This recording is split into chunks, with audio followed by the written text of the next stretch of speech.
इन्नल हम्दलिल्लाह नहमदुहु व नस्तईनुहु व नस्तगफिरुहु व नऊज़ु बिल्लाहि मिन शुरूरि अनफुसिना व मिन सय्यिआति अमालिना मन यहदिहिल्लाहु फला मुज़िल्ल लहु व मन युज़लिल्हु फला हादिय लहु व अशहदु अन ला इलाहा इल्लल्लाहु वहदहु ला शरीका लहु व अशहदु अन्न मुहम्मदन अब्दुहु व रसूलुहु अम्मा बअद फ़इन्न खैरल हदीस किताबुल्लाह व खैरल हदी हदी मुहम्मदिन सल्लल्लाहु अलैहि वसल्लम व शर्रल उमूरि मुहदसातुहा व कुल्ल मुहदसतिन बिदअ व कुल्ल बिदअतिन ज़लाला व कुल्ल ज़लालतिन फिन्नार। फ़अऊज़ु बिल्लाहि अस्समीइल अलीम मिनश शैतानिर रजीम मिन हम्ज़िहि व नफ़्ख़िहि व नफ़्सिहि बिस्मिल्लाहिर्रहमानिर्रहीम। इन तज्तनिबू कबाइरा मा तुनहौना अन्हु नुकफ़्फ़िर अन्कुम सय्यिआतिकुम व नुदख़िलकुम मुदख़लन करीमा। वक़ाल नबी सल्लल्लाहु अलैहि वसल्लम फ़ी हाज़िहिल उम्मति ख़स्फ़ुन व मस्ख़ुन व क़ज़फ़ुन फ़क़ाम रजुलुन मिनल मुस्लिमीन या रसूलल्लाह व मता ज़ाका फ़क़ाल नबी सल्लल्लाहु अलैहि वसल्लम इज़ा ज़हरतिल क़ैनातु वल मआज़िफ़ व शुरिबतिल ख़ुमूर रवाहु तिर्मिज़ी। रब्बि इश्रह ली सदरी व यस्सिर ली अमरी वहलुल उक़दतम मिन लिसानी यफ़क़हू क़ौली। रब्बि ज़िदनी इल्मा आमीन। अल्लाहुम्मा रब्बि ज़िदनी इल्मा आमीन। तमाम किस्म की तारीफ़ किब्रियाई बड़ाई उस परवरदिगार के लिए जिसने अपने दोनों हाथों से हज़रत आदम अलैहिस्सलातु वस्सलाम को पैदा किया और पैदा करने के बाद उन्हीं से इंसानी नस्ल को आगे बढ़ाया और इंसानी नस्ल को आगे बढ़ाने के बाद इन्हीं इंसानों के अंदर से अपने नेक बंदों को नबी बनाया, रसूल बनाया। आखिर में प्यारे नबी जनाब मुहम्मद रसूलुल्लाह सल्लल्लाहु अलैहि वसल्लम को क़यामत तक आने वाले तमाम इंसानों के लिए रहमत बना के भेजा और ये ऐलान कर दिया कुरान मजीद सूरह अंबिया के अंदर, वमा अरसलनाका इल्ला रहमतन लिल आलमीन। ए हमारे हबीब, हमने क़यामत तक आने वाले हर इंसान के लिए, चाहे वो किसी भी धर्म का मानने वाला हो, रहमत बना के नाज़िल किया है, रहमत बना के भेजा है। रसूल अकरम सल्लल्लाहु अलैहि वसल्लम की पूरी ज़िंदगी रहमत का एक नमूना, एक हिस्सा है। दरूद व सलाम नाज़िल हो तमाम नबियों पर, ख़ास तौर से अल्लाह के आखिरी नबी प्यारे नबी मोहम्मद रसूलुल्लाह सल्लल्लाहु अलैहि वसल्लम पर अल्लाहुम्मा सल्लि व सल्लिम व बारिक अलैहि। सामईन, जिस समाज और मुआशरे के अंदर हम ज़िंदगी गुजार रहे हैं, उस समाज की हालत दिन ब दिन बद से बदतर, नाजुक से नाजुक होती जा रही है। इंसान दीनी पैमाने पे बहुत नीचे आ चुका है और दुनियावी पैमाने पर काफ़ी ऊपर पहुंचता जा रहा है। इस्लाम हमारे हाथों से छूटता जा रहा है, निकलता जा रहा है और दुनिया हमारे अंदर तेज़ी से आती जा रही है। रसूल अकरम सल्लल्लाहु अलैहि वसल्लम जिस समाज को इन्नमल मुमिनूना इख्वा सबसे बेहतर समाज बना के गए थे, जिसकी मिसाल दुनिया के किसी मज़हब के अंदर नहीं मिलती, आज हमारा वो समाज, वो मुआशरा तबाही और बर्बादी के किनारे पे खड़ा हुआ है। समाज के अंदर सोचने वाले बहुत कम लोग बाकी हैं। समाज को किस तरह से सुधारा जाए, समाज में किस तरीके से सुधार होना चाहिए, इस तरफ तवज्जो इंसानों की बहुत कम हो गई है। नतीजा, हमारे छोटे छोटे बच्चे, छोटी छोटी बच्चियां आज वो हमारे हाथों से निकल चुके हैं या निकलते जा रहे हैं। बल्कि सिकंदराबाद के हालात पर अगर गौर किया जाए तो मैं तो ये समझता हूँ कि यहाँ के बच्चे बच्चियाँ आज के वक्त में ज़माने के अंदर मोबाइल फ़ोन के गेमों के इतने शौकीन हो चुके हैं, इतने आदी हो चुके हैं, शायद किसी शहर के किसी कस्बे के बच्चे इतने ज़्यादा शौकीन हों। वजह क्या है कि हमारी तवज्जो उस तरफ नहीं है। ये गुनाह कबीरा है, ये छोटा मोटा गुनाह नहीं, बहुत बड़ा गुनाह है शरीयत के अंदर। और इन गेमों के ज़रिए से, गेमिंग के ज़रिए से बच्चे शिर्क तक को अंजाम दे दिया करते हैं। हमारी तवज्जो वहाँ पर नहीं है। आजकल जो गेम समाज में मौजूद हैं, जिनको अपडेट किया जा रहा है सोसाइटी के अंदर, आप उनके अंदर देखिए ऐसी ऐसी चीज़ें दाखिल की हैं यहूदियों ने, ईसाइयों ने, कि जिससे हमारे बच्चे शिर्क तक पहुंच जाते हैं। आप उसकी तहकीक कीजिए। अल्लाह रब्बुल आलमीन ने कुरान मजीद में इरशाद फरमाया, इन तजतनिबू कबाइरा मा तुनहौना अन्हु, अगर तुम उन बड़े गुनाहों से बचते रहोगे जिनसे तुम्हें रोका जा रहा है, मना किया जा रहा है, नुकफ्फिर अन्कुम सय्यातिकुम, हम तुम्हारी छोटी छोटी खताएं तो वैसे ही माफ़ कर दिया करते हैं। अल्लाह रब्बुल आलमीन ने कुरान मजीद में कहा कि अगर अल्लाह ताला इंसान को उसके गुनाहों पे पकड़ने पे आ जाए, रूए ज़मीन पे एक भी इंसान बाकी न रहे। वो रब तो इतना रहीम है, इतना करीम है, अपने बंदों को मौके दिया करता है, बहाने दिया करता है कि मेरा बंदा बहाने तलाशे और मेरी तरफ आ जाए। तो फरमाया, इन तजतनिबू कबाइरा मा तुनहौना अन्हु, अगर तुम उन बड़े गुनाहों से बचोगे, बचते रहोगे जिनसे तुम्हें रोका जा रहा है, मना किया जा रहा है, हम तुम्हारी छोटी छोटी खताएं वैसे ही माफ़ कर देंगे। वनुदखिलकुम मुदखलन करीमा, और हम तुम्हें इज्जत की जगह जन्नत में दाखिल कर देंगे। इससे बड़ी कामयाबी दुनिया के अंदर कोई नहीं है। जैसे अल्लाह ने दूसरे मकाम पे कहा,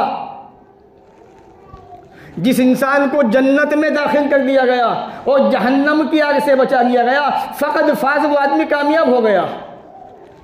आज हमारे समाज के अंदर, मुआशरे के अंदर गुनाहों की कसरत है। इंशाअल्लाह सिर्फ 2 या 3 गुनाहों की तरफ इशारा दूंगा, बात को ख़त्म करूंगा।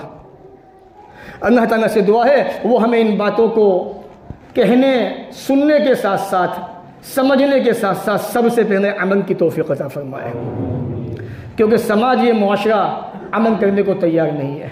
नतीजा गैर आज हमें ताने दिया करते हैं, और आप जानते हैं हिंदुस्तान की हालत इस वक्त मौजूदा क्या है।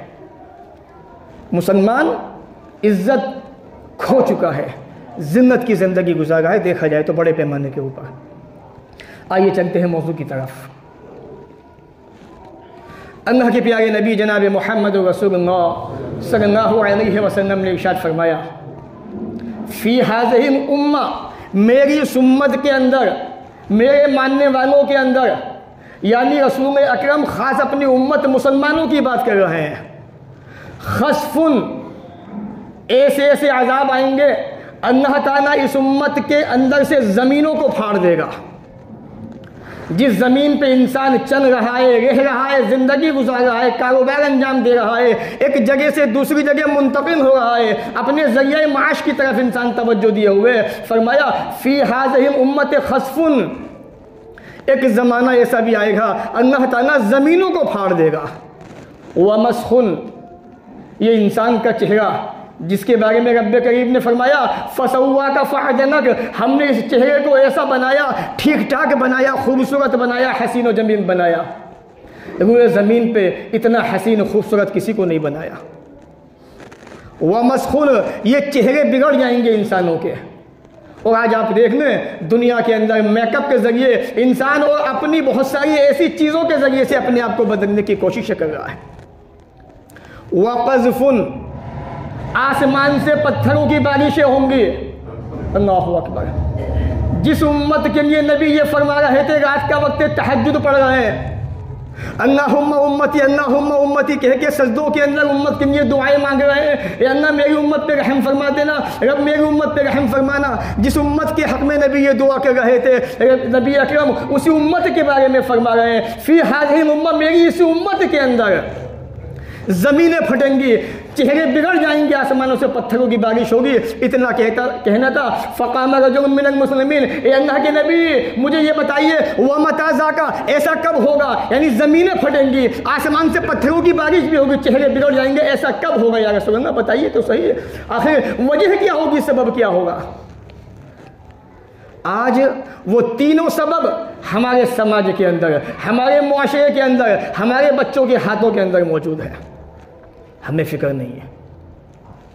फ़क़ाल नबी सल्लल्लाहु अलैहि वसल्लम, इज़ा ज़हरतिल क़ैनातु, आपने फरमाया जब समाज के अंदर नाचने गाने वाली आम हो जाएंगी, जब समाज के अंदर, मुआशरे के अंदर लोग गानों को सुनेंगे, म्यूज़िक को सुनेंगे, वन कैना तो वन महाजिफ, जितनी भी गाना बजाने की चीज़ें, सुनने की चीज़ें हैं उन पर अमल करेंगे, तवज्जो देंगे। वशुरबतिल खुमूर, समाज के अंदर, मुआशरे के अंदर शराब को पिया जाएगा। अल्लाह होगा, क्या फरमाया?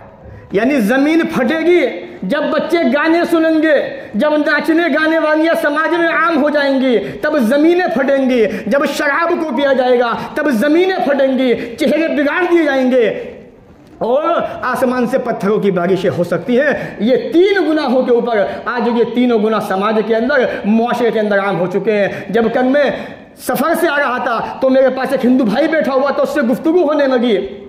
होते होते वो कहने लगा, मौलवी साहब मैं आपको एक बात बताऊं, वो हकीकत है। मैंने कहा बताइए। कहने लगा कि ये हकीकत है, सच है कि आज मुसलमान जितना शराब पी रहा है शायद दुनिया में कोई इतना शराब पी रहा हो। पहले हमारे हिंदू भाई पिया करते थे, आज हिंदू भाई गोश्त खाने में सबसे आगे होते जा रहे हैं। ये उसके अल्फाज थे, ये उसका जब, और ये हकीकत है।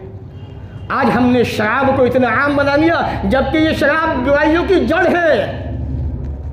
रसूल अकरम सल्लल्लाहु अलैहि वसल्लम के प्यारे साहबी उस्मान इब्न अफ़्फ़ान रज़ी अल्लाह तआला अन्हु, दामाद रसूल, जिनके निकाह के अंदर रसूल अकरम की 2 बेटियां एक के बाद एक शामिल थीं और जिनके बारे में नबी मुहतरम ने फरमाया था, लोगों अगर उस्मान आज के बाद कोई नेकी भी ना करे, उस्मान कोई नेक अमल भी ना करे तो भी कोई परवाह नहीं, अल्लाह की कसम उस्मान जन्नती है, उस्मान जन्नती है, उस्मान जन्नती है रज़ी अल्लाह तआला अन्हु।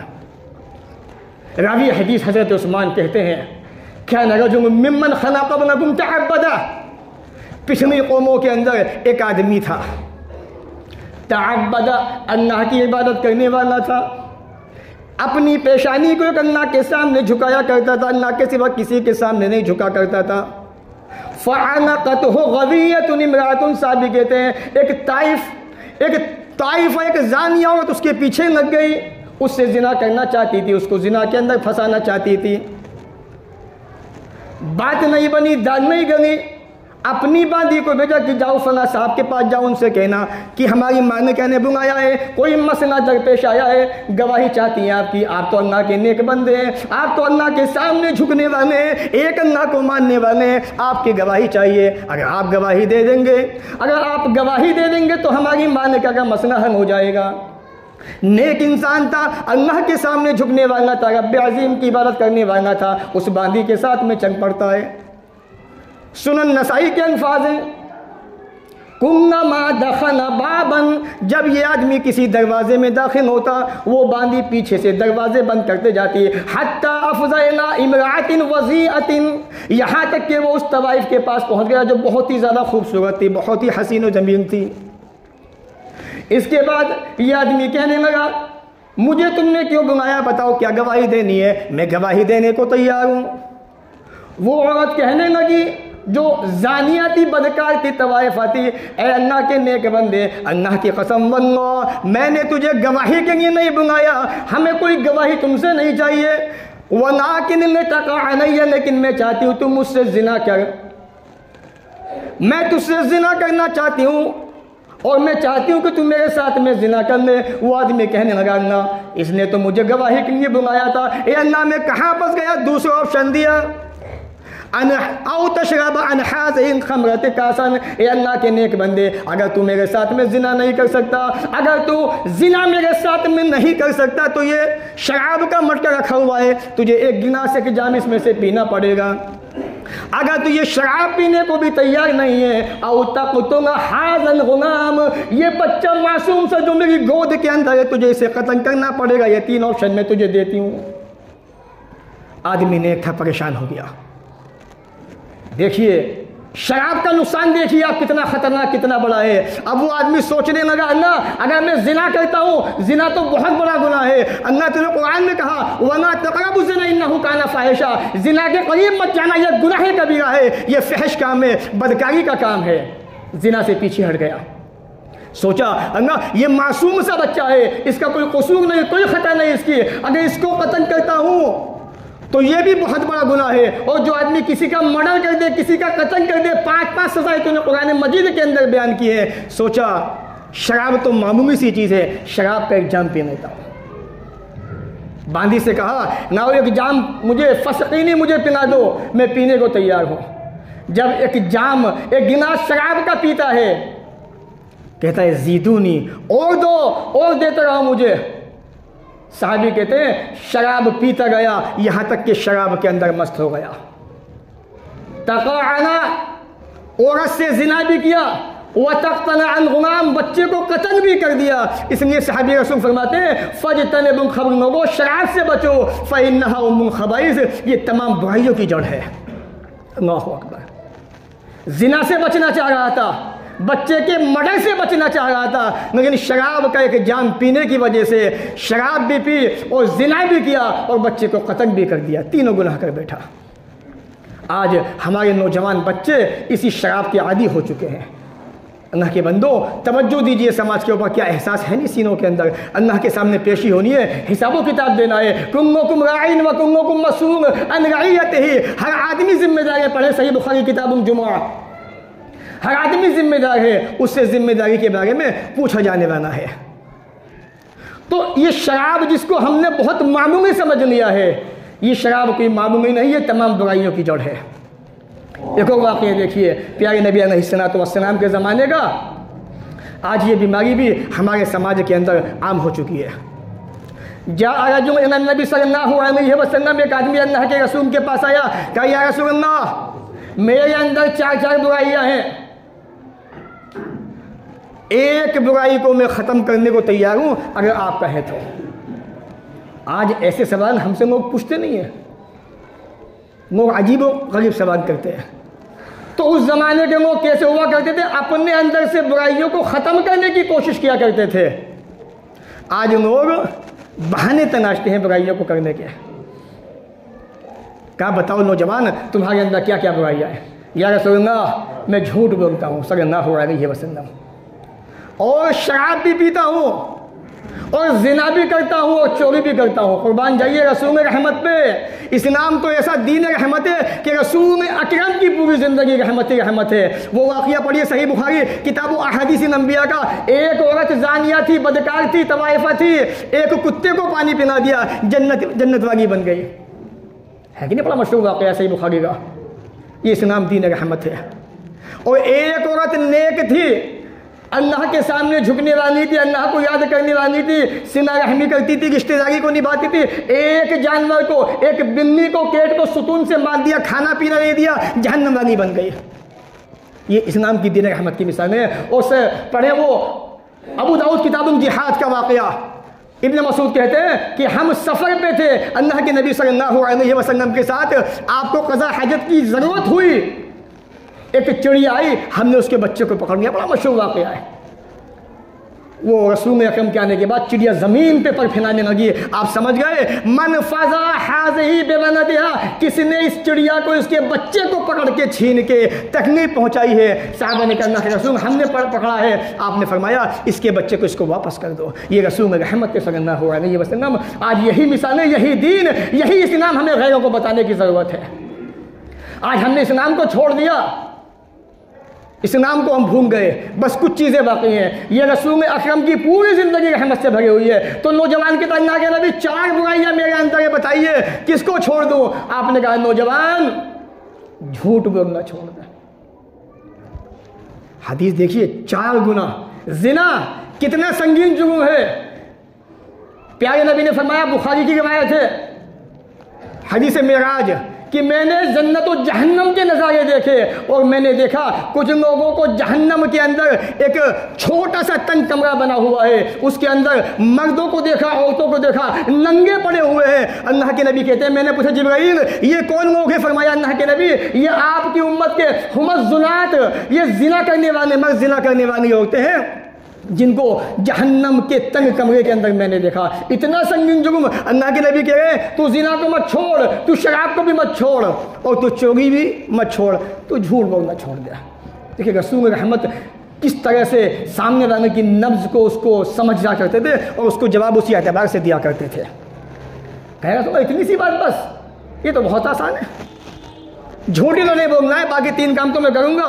कहा कि हाँ, तुम सिर्फ झूठ बोलना छोड़ दो। वो नौजवान अल्लाह के रसूल के पास से चला गया।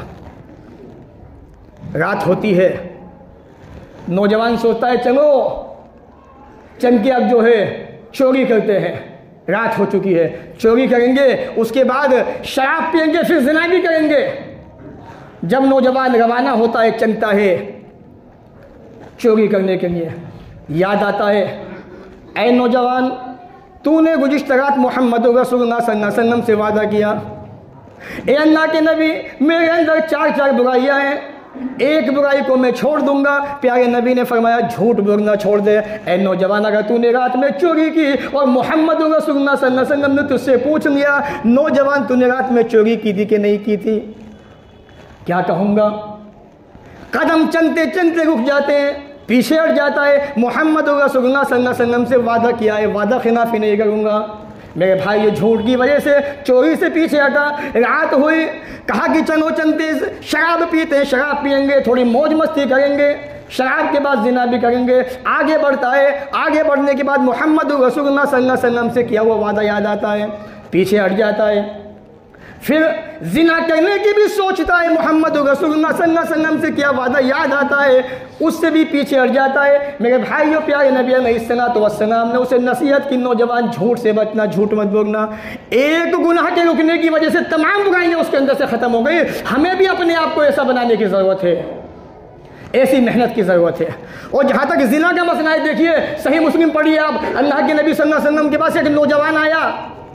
नौजवान ने कहा, अल्लाह के रसूल, मैं जिना करना चाहता हूँ, मुझे जिना की परमिशन दीजिए। रसूल ने अल्लाह के मजमे के अंदर इतना बड़ा सवाल, सहाबा भड़क गए। सहाबा ने डांटा, अल्लाह के नबी ने कहा, डांटो मत, उसे आने दो मेरे पास। पहली चीज़ क्या मालूम हुई वाक़े से, अगर कोई भी आदमी इमाम से मसला पूछे तो बीच में आवाम को, मुक्तदी को नहीं बोलना चाहिए। अल्लाह के नबी ने सहाबा को डांटा कि तुम क्यों बोल रहे हो बीच के अंदर, उस नौजवान को मेरे पास आने दो। नौजवान अल्लाह के रसूल के पास आया, आपने कहा कि नौजवान बैठ जा। कहा, नौजवान बताओ तुम्हारा सवाल क्या है? कहा, अल्लाह के नबी, जिना करना चाहता हूँ, जिना की परमिशन दे दीजिए। ये रसूल रहमत थे। फरमाया, नौजवान तू जिना करना चाहता है, अच्छा ये बता ऐ नौजवान, क्या तू अपनी माँ के साथ में जिना को पसंद करता है? कोई आदमी तेरी माँ के साथ में जिना करे? या रसूलुल्लाह, कौन बेहुदा बदबख्त होगा जो अपनी माँ के साथ में जिना करेगा? कहा, नौजवान अच्छा ये बताओ, क्या तुम अपनी बहन के साथ में जिना को पसंद करते हो? बड़ा लंबा वाक़या। कहा, नौजवान ये बताओ, क्या तुम अपनी बेटी के साथ में जिना को पसंद करते हो? कोई आदमी तुम्हारी बेटी के साथ में जिना करे, क्या तुम इस बात को अच्छा समझोगे? नौजवान ने कहा कि नबी, कोई भी इस बात को अच्छा नहीं समझेगा। आपने फरमाया, अंदाज देखिए समझाने का, ऐ नौजवान, क्या तुम इस जिना को अपनी फूफी के साथ में पसंद करोगे? आपने आगे फरमाया, ऐ नौजवान, क्या तुम इस गुनाह को अपनी खाला के साथ में जिना को पसंद करोगे? यानी कोई आदमी तुम्हारी फूफी के साथ में, तुम्हारी खाला के साथ में, तुम्हारी माँ के साथ में, बेटी के साथ में, बहन के साथ में जिना करे। ए अल्लाह के नबी, ऐसा कौन बदबख्त होगा जो अपने इन रिश्तेदारों के साथ में जिना को करवाना चाहेगा? प्यारे नबी ने फरमाया, ऐ नौजवान, जिस जिना की तुम मुझसे परमिशन मांग रहा है वो भी किसी की माँ होगी। ऐ नौजवान, वो भी किसी की बहन होगी, किसी की बेटी होगी, किसी की फूफी, किसी की खाना होगी। नौजवान के बात समझ में आई। नौजवान कहने लगा, ए अल्लाह के नबी सल्लल्लाहु अलैहि वसल्लम, आपसे वादा कर रहा हूँ, ए अल्लाह के नबी, आज के बाद गुनाह नहीं करूँगा। प्यारे नबी ने अल्लाह के हुज़ूर हाथ उठा दिए, अल्लाहुम्मा तहिर क़ल्बहू, ए अल्लाह इसके सीने को पाक कर दे, अल्लाह इसके गुनाह को माफ़ कर दे। हदीस के अंदर आता है, प्यारे नबी फरमाते हैं, उसके जहन के अंदर कभी भी जिना का तसव्वुर पैदा नहीं हुआ। अल्लाह, इन तजतनेबू कबाइरा मा तुनहौना अन्हु, अगर उन बड़े गुनाहों से बचोगे जिनसे तुम्हें रोका जा रहा है, मना किया जा रहा है, तो हम तुम्हारी खताएं वैसे ही माफ़ कर देंगे, तुम्हें इज्जत की जगह जन्नत में दाखिल कर देंगे। मेरे भाइयों, आज हमने इन गुनाहों को बड़ा मामूली समझ लिया है। आज हमारी तवज्जो इस तरफ जाने को तैयार नहीं है। आज समाज में हो क्या रहा है, समाज की हालत क्या हो चुकी है, हमारी तवज्जो उस जानिब हो ही नहीं है ही नहीं। जबकि हदीसों को पढ़े आप, हदीसों का मुताना पढ़े, कुरान मजीद को आप पढ़िए, बेशुमार वाक़ियात किताब और सुन्नत के अंदर भरे हुए। अल्लाह की कसम, वो तमाम के तमाम काफ़ी है इंसानों की इबरत और नसीहत के लिए।